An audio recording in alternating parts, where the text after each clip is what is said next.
Le Goulet-Louise débarrassé de ses aménagements temporaires. Oui, mais pas encore tout de suite. Et sur le terrain ce matin, la circulation reste chaotique. Ça fait presque une demi-heure. Vous êtes coincé ici, là, pour arriver au rond-point? Oui. C'est souvent comme ça? C'est souvent surtout à cette heure-ci. Vous passez souvent par ici? Malheureusement oui, et c'est toujours le bordel.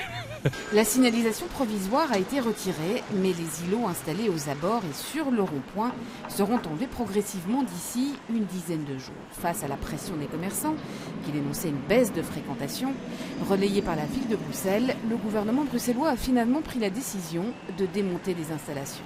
Ça ne va pas résoudre beaucoup de problèmes, vous savez. Un peu quand même, non? Oui, un peu. Mais c'est extraordinaire de dépenser de l'argent sans avoir le permis. Vous avez demandé en référé qu'on enlève ces aménagements? Tout à fait, parce que pour nous, il n'y avait pas de base légale et administrative par rapport à ces travaux. Donc on demandait évidemment à la région bruxelloise de pouvoir produire ces documents et on demandait également la remise en état sur base justement du fait qu'il n'y avait pas de base légale. Que se passera-t-il ensuite? Le retour à la normale sera-t-il durable? Le cabinet de Pascal Smet annonçait vouloir évaluer la situation d'ici 6 mois pour éventuellement, le cas échéant, remonter les aménagements. On est très vigilant à l'UCM, on est très vigilant pour nos commerçants. On va vraiment faire attention à ce qu'il n'y ait plus des travaux qui entraînent des pertes d'accessibilité. Maintenant, nous ne sommes pas opposés à toute modification pour qu'il y ait une meilleure mobilité, absolument pas, et les commerçants non plus, mais on voudrait que ça se fasse en concertation.